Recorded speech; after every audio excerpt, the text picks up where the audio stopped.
Bien, amigos, y les adelantábamos que íbamos a estar con el fiscal Enrique Viana y con el abogado penalista Gustavo Salles. Ya están aquí en nuestros estudios. Bienvenidos. Un placer reencontrarme con los dos y juntos, además.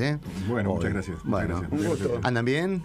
Bien. Bueno, bien, todo bien. Bueno, me alegro. Bueno, tenemos muchos temas para hablar. Yo les contaba a los doctores que, son muy activos en Twitter, sobre todo el doctor Salles, pero el doctor Viana también, ¿verdad? Tuitea muy a menudo. Y bueno, nada, me estuve haciendo una recorrida por ambos perfiles y observando, algunas de las preocupaciones que tenían, que no son todas, evidentemente, pero sí aquellas que tuitean habida cuenta. Por ejemplo, de Enrique Viana vamos a un proceso penal clasista y extorsivo con pactos en las comisarías. Cosa que evidentemente nosotros ya conocíamos, pues lo dijo también aquí en estos micrófonos. La reforma del Código del Proceso Penal es para dar impunidad a la corrupción, no lo acompaño. Fiscales todos ya están sometidos a instrucciones, no es infección, no se confunda, es obediencia debida. Eso decía Viana. Sayo Lorí, por ejemplo, dice... habla del PUNOM, el partido único del nuevo orden mundial, la cleptocorporatocracia, el sistema en el que los políticos son empleados de las corporaciones. Otro tuit dice: mañana hablará el mentiroso del presidente Vázquez y nos tratará como discapacitados intelectuales describiendo una fantasía de maravillas. Otro tuit: a los terroristas de Estado hay que cacerolearlos como lo hicimos en el pasado. Yo voy a cacerolear contra los corruptos terroristas. Fiscal general compañero militante frente amplista Jorge Díaz: queremos un fiscal de derechos humanos para el presente, para investigar crímenes de su partido. Seregni fue radical, contundente y agresivo, llamó a terminar con la oligarquía en una suerte de legítima defensa. Otro tuit dice: no es un tema de discusión, está manifestado por Ferrer y Murro, no se paga sentencias judiciales porque no hay dinero. Si no hay dinero, dice Sayo Lorí, ¿qué es? Default. Bueno, algunos de los temas que les preocupa, ¿no? Va a hablar Vázquez hoy esta noche, ¿no? Que la opinión previa, por lo menos en el caso de Salles, me quedó clarísima, ¿no? Viana, ¿por qué línea va? No, mire, yo creo que la preocupación, en eso compartida con Gustavo, es el estado de inseguridad absoluta que vivimos en el Uruguay. Sí. De cualquiera de nosotros que sale a la calle, o de nuestros hijos, o de nuestros amigos, o de la gente conocida, que a cualquier hora puede estar siendo víctima de cualquier, desde una bala perdida hasta de un hecho de rapiña o similar. Y quienes observamos eso en el lugar más feo para observarlo, que es en el juzgado penal posiblemente, en la comisaría, en el juzgado penal, vemos que el problema va cada vez en aumento, ¿no? Que no es algo que se esté de alguna manera frenando o evitando que se amplíe. Nosotros vemos en lo particular, sobre todo en la justicia de menores, lo que uno observa es que ya vamos por una tercera o cuarta generación de individuos que no tienen otro modo de subsistencia que delinquir, individuos que vienen sin contexto familiar. Ya no podemos hablar de un contexto familiar o de un respaldo familiar, porque eso no existe. De 9 de cada 10 chiquilines no han podido hacer el primer año de liceo, y cuando uno comprueba por qué no han podido hacer el año de liceo, lo comprueba rápidamente. Cuando tienen que firmar el acta, apenas si saben escribir su nombre. En muchos casos lo copian de la cédula de identidad. Salen de la escuela sin saber leer y escribir. Bueno, entonces, ese tipo de cosas son los que nos alarman, ¿no? Porque si hoy estamos preocupados, tenemos que pensar que en un año más, en 2 años más, la situación va a ir increyendo en forma permanente. Terrible, sí. Bueno, el nuevo Código del Proceso Penal, debería arrancar en julio. ¿Arrancará con el tema de los judiciales, el default del que habla Salle? Mire, yo creo que sí, que se va a querer imponer a toda costa, ¿no? ¿Pero y cómo? Porque plata hay, para algunas cosas plata hay, ¿no? Es decir, en algunos lugares se ve la compra de edificios, compra de vehículos, aumento de personal, en otros lugares no. Acá lo que ocurre con el nuevo código, y eso se entiende también en el tema del reparto de ese dinero que es escaso, pero que en algunos lugares hay mucho y en otros lugares no hay nada. Acá hay una transferencia de poder. Acá el poder fue transferido. El poder de los jueces de investigar, de iniciar una investigación, de hacer prueba de determinados de los crímenes, de los delitos, fue transferido a un organismo dependiente del Poder Ejecutivo. Tenemos transferencia de poder, dependencia, porque dentro de ese organismo que se va a encargar de la investigación ahora, que se llama Fiscalía General... Claro, por más que sea descentralizado, obedece hay dependencia total, se habla de los principios de jerarquía, de unidad, de disciplina, se habla de instrucciones, va a haber instrucciones, y hay... Al fiscal que no le gusta al fiscal general lo que está haciendo, el fiscal es trasladado. Quien habla es prueba evidente. Prueba evidente a usted le pasó, claro. Y después... Y no estaba el nuevo Código del Proceso Penal. Y no estaba, por eso digo que hay muchas cosas que ya se han puesto en funcionamiento, incluso antes de la última ley. Acaba de ser dictada una ley ahora en enero, una ley de orgánica, la nueva ley orgánica de la Fiscalía, donde se establece un sistema de instrucciones. A eso se le suma otro elemento más, que son los pactos. Vamos a ir a una justicia, para que la gente lo entienda claramente, al estilo caso FIFA. Caso FIFA internacional en Estados Unidos, como se ha visto que ha habido una cantidad de delaciones, de entregas, de pactos. El Lavallato. DirecTV, condenada DirecTV, obligada a determinadas actitudes. Y caso FIFA Uruguay. Hemos visto cómo un determinado, vamos a mencionar a la persona, pero determinada persona, a cambio de una prisión domiciliaria, fue obligada de alguna manera a hacer determinadas entregas y delaciones, como está ocurriendo en Brasil, por ejemplo, como tú mencionabas. Eso. Bueno, vamos a ir a una justicia pactada. Es más, hay una obligación, casi está establecida en la ley, de que hay que pactar en un alto porcentaje de asuntos, en un 80% de asuntos. Y allí es donde uno empieza con las elucubraciones. Yo veía que tú publicabas y mostrabas un artículo del año 2000 de Le Monde Diplomatique, muy interesante. Muy interesante, que anticipaba muchas de las cosas que con Gustavo venimos denunciando, no sé si desde el 2000, pero ponele que del 2001, sin haber leído ese artículo, en relaciones que hay entre la mafia, la política y las grandes corporaciones. Y los gobiernos. Y los gobiernos, directamente lo dice Debré. Y bueno, vamos a ir a un proceso penal con pactos. Ahora, yo siempre hago esta reflexión. ¿A quién favorecen, si no es a la mafia, los pactos? Si la mafia se mueve justamente, negocia en función de pactos, obviamente de pactos criminales. Entonces vamos a darles un mecanismo a los mecanismos de la mafia para que la mafia se sienta más cómoda. La mafia no va a tener que negociar incluso a vista y paciencia del juez, sino que va a tener que negociar en un ámbito separado, que expresamente se coloca separado, que es ese ámbito administrativo donde se va a desarrollar la parte más importante del proceso penal. Yo te decía, hay una obligación de que el 80% de los asuntos recomendados por los fiscales que han venido de Colombia, del Departamento de Justicia de Estados Unidos, de Chile, todos dicen tienen que pactar, porque si no pactan el sistema colapsa. Ojo, eso puede también pasar a partir del 16 de julio de este año, ¿no? Puede el sistema colapsar. Ahora, cuando decimos que un sistema va a colapsar, tenemos que pensar que un sistema penal, un sistema de justicia penal, estamos hablando de la libertad, de la vida y del honor de las personas. No sé si en ese orden, pero al menos se conjugan todos esos temas. De alguna manera el propio presidente de la Suprema Corte, el doctor Cheriak, lo dijo. Dijo que íbamos a ir a un sistema que no iba a funcionar, o al menos él en el inicio dice que no va a funcionar. Pero caramba, no estamos hablando del FONASA. No estamos hablando de un sistema que refiere a otro tipo de cosas. Estamos hablando de un sistema que tiene como núcleo central la libertad de las personas. Claro. Basamento jurídico de un país, ¿no? Correctamente. ¿No sirven las atenuantes de que el juez, pese a que no lleva las investigaciones, puede accionar, es el que dicta el fallo, que son audiencias públicas y que se supone que va a haber mayor conocimiento? O sea, cuando un fiscal realmente no quiera hacer uso o pleno uso de la culpabilidad o de los indicios, de los recursos que tenga o los elementos que disponga la causa para seguir adelante con la misma, quede en evidencia, ¿no es un atenuante eso? ¿Qué es lo que dicen? No lo es por esta sencilla razón. El código salió sobre determinados lineamientos, pero resulta que antes de que entrara en vigencia ya lo modificaron. La ley que postergó su vigencia lo modificó. Ajá. Y entre otras de las cosas que modificó están las dos cosas que tú mencionas.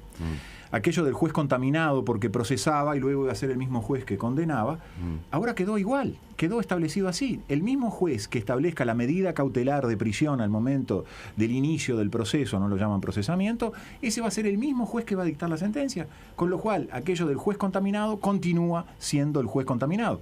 Cosa que se podía haber evitado, no dándole el poder de instrucción a los fiscales, sino dándole el poder de instrucción a un juez de instrucción y dejando para que sea otro juez, un juez de sentencia, juez de plenario, como hubo en el país, el que dicte la sentencia. Está claro que según la visión de ustedes, que está clara, lo más preocupante es que haya instrucción de fiscal. Sin duda, que el juez pierda la instrucción. Claro. En la Argentina está pasando algo muy interesante. Hay que observar lo que pasa. A veces uno tiene que traducir un poco lo que está pasando en la Argentina. En la Argentina, el gobierno de Cristina Kirchner quiso quitarle a los jueces federales el poder de instruir los crímenes. ¿Qué crímenes tienen los jueces federales? Los de corrupción, entre otros. Claro. Entonces, los jueces ahí se pusieron los pantalones, cosa que yo reprocho aquí a los jueces del Uruguay que no lo hicieron, y dijeron, no, ese poder no nos va a quitar la señora presidenta. Claro. Y lo mantienen hasta el día de hoy, y hasta el día de hoy uno ve que avanzan con ciertas lentitudes y ciertos obstáculos las investigaciones. Otro aspecto que tú mencionas es el del proceso, el famoso juicio oral y público. Yo prefiero decirlo así. Vamos a ver cuán oral y público es ese proceso. Primero, que si el 80% del proceso se va a hacer en dependencias administrativas, comisarías, fiscalías, no van a ser públicas. Eso están bajo un sistema. Bueno, pero el resultado de esas investigaciones seguramente va a ser una audiencia va a ser una audiencia de homologación muy aburrida, donde el juez va a decir amén a lo que pide el fiscal, porque ya va a venir pactado con la defensa y con el imputado. Va a ser bastante aburrido, desde el punto de vista periodístico va a ser bastante aburrido. Ahora, se habla de que van a crear unos circuitos cerrados. Yo digo, ¿por qué los periodistas no pueden estar en la audiencia? Claro. Y yo quiero ver cuántas veces ese circuito cerrado, quizás ahí se cierre con una llave, el juez baje una llave y no se puede. Pero en realidad de juicio oral y público va a tener muy poco. Si uno ve las excepciones que están establecidas. Por ejemplo, hay un gran problema del juicio oral y público. ¿Cuál es el problema del juicio oral y público? Para que también el oyente lo entienda bien. Yo creo que vamos a ir a un juicio con biombos. ¿Por qué digo juicio con biombos? Porque la víctima va a tener derecho a estar. El testigo va a tener derecho a estar en la audiencia. Pero el que no puede faltar en la audiencia es el indagado. Entonces, ¿el rapiñero va a ver a la víctima? No. El código habla de que va a tener que haber un obstáculo. No sabemos bien en qué va a consistir eso, si los juzgados van a poner un biombo, una pared, o van a poner un vidrio, no sé, un vidrio oscuro. Eso no lo sabemos. Eso demuestra que estamos preparados realmente para un juicio oral y público. ¿O es el anuncio bonito y muy decorativo que luego en la práctica no se va a poder cumplir porque si no las víctimas no van a ir?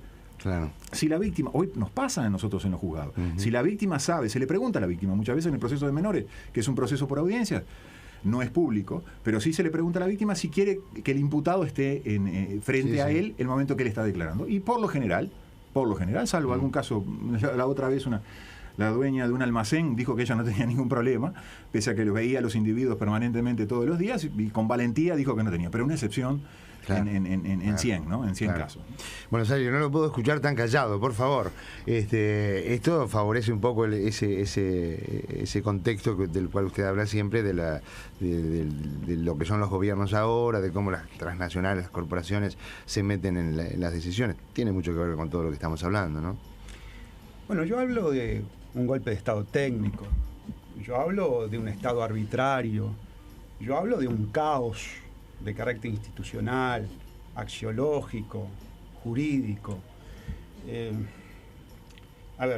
Ayer miramos el informativo y veíamos la muerte del jovencito de 16 años. En los informativos permanentemente estamos observando muerte de gente inocente. Eso es una matanza fratricida. Y es una matanza fratricida cuya culpabilidad mediata la tiene el gobierno, porque es un gobierno que está al margen de la Constitución y de la ley. ¿Por qué yo digo que está al margen de la Constitución y de la ley? Lo discuto con cualquier jurista. Porque el artículo 168, el numeral primero de la Constitución es muy claro. Establece una obligación de resultado para el Poder Ejecutivo. El Poder Ejecutivo tiene que dar orden y tranquilidad. Y fíjate, Daniel, que no está diciendo que te protege en tu vida, en tu honor, en tu seguridad. Está en un paso previo, que es el de sosiego, es el de orden, es el de tranquilidad. Entonces hay que decirle, señor Vázquez, usted está operando al margen de la Constitución y de la ley. Usted nos curte a mentira cuando dice que dentro de la Constitución y de la ley todo, fuera de ello nada. Su gobierno, Vázquez, es un gobierno arbitrario, fuera de la Constitución, fuera de la ley. Es un gobierno terrorista de Estado. Es un gobierno que se dice de izquierda, ¿verdad? Que enarbola la bandera de Otorgués, que habla 2x3 de los principios fundacionales. Y desde el punto de vista ideológico-económico es la profundización de la dictadura militar. Desde el punto de vista jurídico es la yanquización más abyecta y vergonzosa que sufre el Uruguay. Y desde el punto de vista de la seguridad es terrorismo de Estado peor que el de la dictadura militar. ¿Por qué? Porque hay terrorismo de Estado por omisión, por no cumplir ni Vázquez ni Bonomi con el artículo 168, numeral primero, orden y tranquilidad. Ya no se trata de defendernos para que no seamos asesinados. Se trata de un clima de sosiego. Claro. Bueno, subimos también el panorama económico. Yo comentaba el otro día, y es de dominio público, que la Fundación Heritage, que es sinónimo de Ronald Reagan, por decir algo, del conservadurismo económico mundial, global más importante, nos tiene muy bien rankeados. Estamos a punto de ser como Suiza, un mercado libre, como le dicen ellos, entre comillas, ¿no? El liberalismo económico, que es lo más conservador, con la ausencia del Estado y con la libre competencia, entre comillas, que finalmente termina en grandes oligopolios, monopolios, etcétera, etcétera. Sí, grandes lavados. Que no son investigados, Acá se puede investigar una señora que hizo un giro de $40.000, que fue un caso en el que yo intervine. Hubo todo tipo de medidas probatorias y de indagatorias, pero el gran lavado, ¿verdad?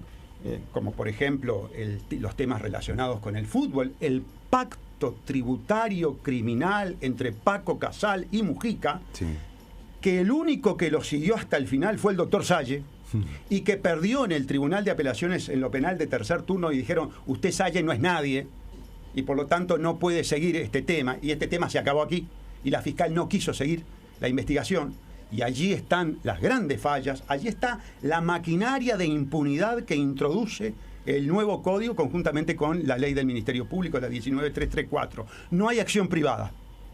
Y los fiscales, a su vez, están militarizados a un fiscal hermano, militante, compañero, frente amplista. Entonces, estamos absolutamente atados de pie y mano. Lo que decían el tweet. Efectivamente. ¿Cómo analizan ustedes, pasando de lo macro a lo micro, y no tanto tampoco, el caso de Cambio Nelson y de Francisco Sanabria? Porque tiene que ver con todo lo que estamos hablando, ¿no? Sí, sin duda. Yo creo que hay situaciones, sin perjuicio de reconocer que esto es muy importante, estamos hablando de 15 millones, estamos hablando de una ausencia de controles total y absoluto por parte del Banco Central del Uruguay, ¿verdad? Es un Estado que no controla, es un Estado que deja hacer cualquier cosa en cualquier ámbito, en el financiero, en el laboral. Claro. Permitime que introduzca un tema, y ya después continúo con el aspecto financiero. Yo soy abogado en el caso de la explosión del depósito de fuegos artificiales. Sí. Allí se estaba funcionando totalmente al margen de la ley. Tremendo. Y allí la ley del PIT-CNT, la ley Andrade, que fue una ley para poner a Andrade en el Parlamento, no para proteger a los funcionarios, a los empleados, no funcionó, ni está funcionando. ¿Sabes por qué? Porque el PIT-CNT no controla, el PIT-CNT no denuncia, y el Ministerio tampoco controla y tampoco denuncia. El Banco Central tampoco controla y tampoco denuncia. El Instituto de Derechos Humanos tampoco controla y tampoco denuncia. La Suprema Corte de Justicia tampoco controla y tampoco denuncia. La Suprema Corte de Justicia, cuando le presentás inconstitucionalidades, como es un organismo hermano, militante, compañero frente amplista, te las rechaza.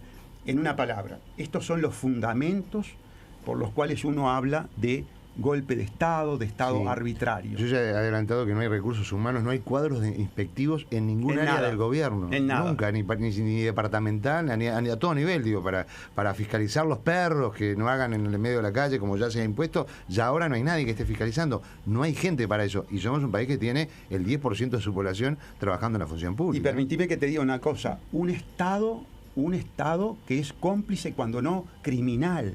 Tú fíjate que en todo el sistema de comercio, la habilitación de bomberos es previa y condición sine qua non de la habilitación de las intendencias. Sí. Las intendencias habilitan sin esa habilitación de bomberos. Sí. Claro, cuando sucede un hecho, ¿verdad?, de carácter delictivo, surge entonces también, esa responsabilidad criminal del Estado por dejar operar de esa manera.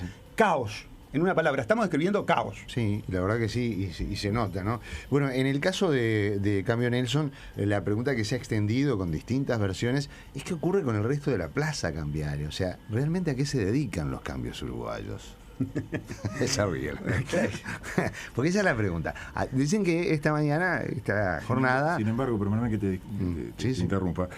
Sin embargo, yo escuché al economista Vergara decir que hacer depósitos en un cambio era como hacer depósitos en una ferretería. Sí.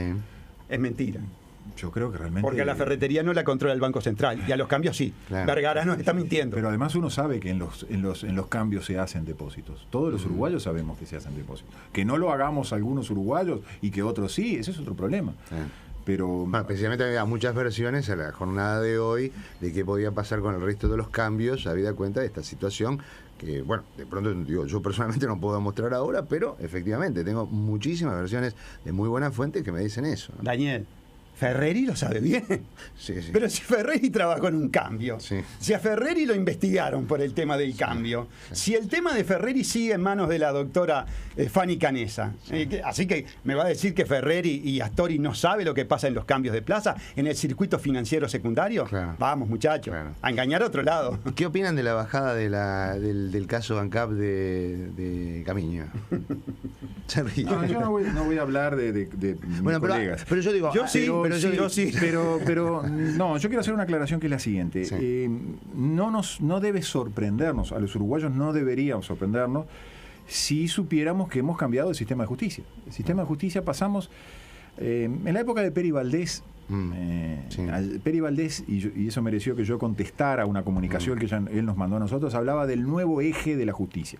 Él quería convertir la fiscalía, que él ya llamaba Fiscalía General también, en el nuevo eje de la justicia. Estamos hablando del doctor Peri Valdés, Sí. segundo gobierno, el gobierno en ese momento, segundo gobierno del presidente Sanguinetti, primer gobierno de Jorge Valle, ¿no? Para ubicarlo políticamente al oyente. Ya ahí hablaba del nuevo eje de la justicia. Cuando usted transfiere el poder de instruir los crímenes, y en especial en lo que más le interesa, los crímenes que pueden cometer nuestros gobernantes, se lo transfiere a los propios gobernantes, se lo transfiere al propio Poder Ejecutivo o a un organismo dependiente del Poder Ejecutivo, eso se contesta con una frase muy sencilla: nadie se investiga a sí mismo. Entonces, eso es lo que estamos consiguiendo. Hay quienes hablan de este sistema, de que el fiscal, en este caso el fiscal general, se transforma en juez de su propia causa. Es a eso a lo que vamos, a un sistema de magistrado único. Quizás en nuestros países, yo cuando digo nuestros países hablo de Argentina, Brasil, el monarquismo todavía lo tenemos en las venas, ¿no? Nos cuesta mucho entender aquello de Montesquieu, que trataba de explicar Montesquieu cuando explicaba la separación de poderes, de que el poder tenía que estar diseminado en la mayor cantidad de manos posible. Y vamos a la concentración de poder, volvemos al poder único. Este nuevo eje de la justicia, ¿qué supone? Y que el poder judicial pasa a ser un elemento decorativo, y que las decisiones de qué se va a llevar al juzgado, qué no se va a llevar al juzgado, quién va a ser indagado, testigo, imputado, todo eso lo va a definir un fiscal general, o mejor dicho, un fiscal general con sus fiscales delegados que van a responder a instrucciones de él. Ese es el nuevo sistema, el nuevo eje de la justicia. El sistema judicial cambió. Entonces, no nos debe llamar la atención que a los fiscales se los cambie como soldaditos. Uno hace la guardia en la torreta, mañana hace la guardia. Camiño dijo que estaba estresado. Y uno se pregunta, pero si usted ya estuvo en el Plunagate, usted estuvo en el caso de la Conmebol, entonces se estresa ahora con esto de ANCAP es porque la presionaron. A Camiño la sacó el fiscal general inconstitucional Díaz, ¿verdad? Por supuesto, se puso una excusa de yo no sé si es valedero o no, digo lo que dijo. de carácter sanitaria, pero resulta que salió de un puesto estresante a otro más estresante, que es ir a cortar cabeza de los compañeros, porque fue fiscal inspector. El fiscal inspector tiene esa función. Se produjo un enroque, el enroque lo hizo el fiscal general inconstitucional. A días antes de arrancar con las indagatorias, Pero ¿no? yo te quiero decir algo muy importante con el tema Pluna, porque todos estos muchachos... Que usted conoce bien, Sí, porque claro. hemos estado Lo primero en que tiempo quiero y decir es lo forma. siguiente, que cuando se habla por parte de Jorge Díaz, del fiscal, de retraso en la investigación, a Jorge hay que decirle, Jorge, mirá que Salle denunció hace 4 años. Sí, es decir, que el retraso no es por la denuncia de los muchachos de las gabardinas diarreicas. No. El retraso, sí, por el color, ¿no? ¿Viste, Daniel? El retraso, pues además fueron todos uniformados. El retraso, pero además, ¿sabés lo que pasa? Que estos muchachos que fueron a hacer la mise en scène, ¿verdad? Con las cámaras y a presentarse denunciantes, fueron los que votaron todas las leyes de la maquinaria de impunidad. Fueron los que le transfirieron todo el poder a Díaz. Son los que saben perfectamente bien que las denuncias de corrupción contra el Frente Amplio serán archivadas. Porque son cogobierno, porque son cómplices, porque estaban con directores en Pluna, porque estaban con directores en el Banco Central, porque estaban con directores en la propia ANCAP.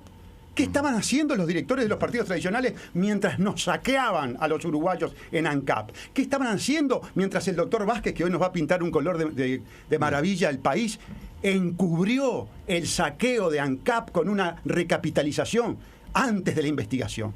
¿Dónde estaban estos muchachos? Entonces todo esto es mentira. Por eso yo te hablo, Daniel, del PUNOM, que suena medio raro. Sí. Partido único del nuevo orden mundial. Son todo la misma cosa y nos engañan. Nos mienten, los políticos nos mienten, se creen con el derecho de tratarnos como discapacitados y vendernos cualquier mentira. Bueno, nos quedan 5 minutos y tengo que picotear temas que me pasaría horas hablando con ustedes porque realmente ustedes están en todos estos temas. ¿Qué les dejó la muerte de Carlos Díaz? Esto lo digo con responsabilidad porque sé que hay una pericia forense que está siendo sustanciada, ya se ha trascendido, ¿verdad?, que la muerte sería realmente natural, pero se trataba de un tipo al frente de crimen organizado, antilavado, un tipo macanudo, con el cual nosotros teníamos muy buena relación, que siempre era muy condescendiente en tanto a interactuar con la prensa, no tenía ningún problema. Y de golpe así como que pasó eso, ¿no? Yo no lo conocía. Pero les señor despierta Díaz. suspicacias. No, en absoluto. No, Okay. en absoluto. Yo te voy a definir muy claramente. La Secretaría Antilavado es una secretaría hermana compañera militante del Frente Amplio, donde las denuncias mías llegan y quedan trancadas por 2-3 años. Así te defino yo. Para mí fue, lamentablemente, una muerte natural, un infarto, y luego cayó en la piscina o estaba en la piscina y se ahogó. Viana, vio que Schwedbald parece que tendría intención de hacer fracking en el norte, ¿no? Con toda la problemática que tiene eso, pensando en que están arriba, van a perforar arriba en realidad es debajo, porque lo hacen por el costado del acuífero guaraní, de la parte que nos toca, ¿no? Del elemento más vital que tendremos ya ahora en el presente, pero en el futuro más cercano, que es el agua. Correcto. Bueno, pero ahí ya sabíamos todos, al menos quien habla lo tenía muy claro. Por eso le tiro en el tema que había contratos firmados, ¿no? Hay contratos firmados entre ANCAP y Schwedbald. Había compromisos. Que ya había compromisos que establecían esa hipótesis, entre otras, pero establecían esa hipótesis. Ahí se va a dar nuevamente el choque entre algunas disposiciones, incluso hay algunas disposiciones, yo estuve hablando con gente con Paysandú y con Salto y con Tacuarembó, también, que se plantea una hipótesis interesante desde el punto de vista jurídico, ¿no? Los decretos con fuerza de ley, que son los actos legislativos de los gobiernos departamentales, tienen fuerza de ley, justamente.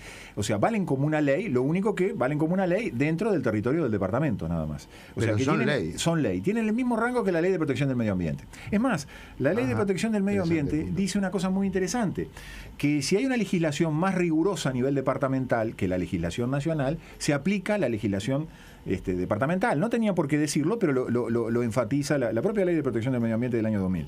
¿Qué quiere decir esto? Que yo creo que el otro día me preguntaban qué podían hacer los ciudadanos que habían de Salto y de Paysandú, y yo le digo, mira, lo que tienen que hacer es hacer cumplir ese decreto con fuerza de ley. Y para hacerlo cumplir hay que ir a los estrados judiciales. Ahí el problema con lo que nos encontramos, yo soy prueba viviente de eso otra vez, de que enfrentamos una jurisprudencia antiambiental. Jurisprudencia antiambiental que obedece a una política antiambiental que está generada a partir de los tratados y los contratos de inversión. El Uruguay es un estado contratado de la industria de la celulosa. Creo que los uruguayos nos hemos sacado la venda de los ojos definitivamente. Ya prácticamente no hablamos de Gualeguaychú, no sé si te has dado cuenta. No, para nada. No podemos hablar de Gualeguaychú. Pero con esto del fracking va a pasar lo mismo. Y con la afectación que tú bien mencionas, ¿no? Pero lo que pasa es que tenemos las aguas superficiales ya contaminadas y bueno, yo tengo mis dudas y si parte de las aguas del acuífero guaraní ya no están de alguna manera tocadas, pero vamos por ellas también, ¿no? Aparentemente es el suicidio al que estamos enfrentando, ¿no? Bueno, lo último, y ya realmente sin tiempo, como quien dice, ¿se hará o no la tristemente célebre a esta altura nueva planta de UPM en el Río Negro? Que bueno, el otro día salieron a hablar algunos científicos del grado de contaminación que ella tiene y algunas cosas de sentido común, ¿no? Que una pastera en el río Uruguay es una cosa y una pastera en el Río Negro con un caudal 10 veces inferior como mínimo de agua, bueno, las consecuencias se van a multiplicar, las consecuencias negativas en el ecosistema, ¿no? Yo sinceramente creo que aquí hay un juego, casi una especie de juego contable, ¿no? El Uruguay tiene que desesperadamente mostrar un activo, entre comillas lo pongo lo de activo, y aunque sea a título de anuncio, ¿no? Viene una inversión de tantos miles de millones y eso supone de alguna manera una fórmula para seguir viviendo de préstamos y no tener un interés superior o inferior. El doctor Salle de eso maneja... Y no perder el grado de inversión. No perder el grado de inversión. Lo tenemos en riesgo. Si no viene UPM o alguna otra inversión que suponga un aumento del ingreso. Porque las agencias calificadoras de riesgo establecen que nosotros podemos pagar por concepto de intereses el 9% de los ingresos y estamos pagando más. Por lo tanto, tenemos que aumentar los ingresos, si no perdemos el grado inversor y se nos corta la calecita de préstamos, porque estamos viviendo en un país quebrado, fundido, en default y que vive en calecita, tipo Sanabria. Es decir, sí, tipo Sanabria estamos viviendo.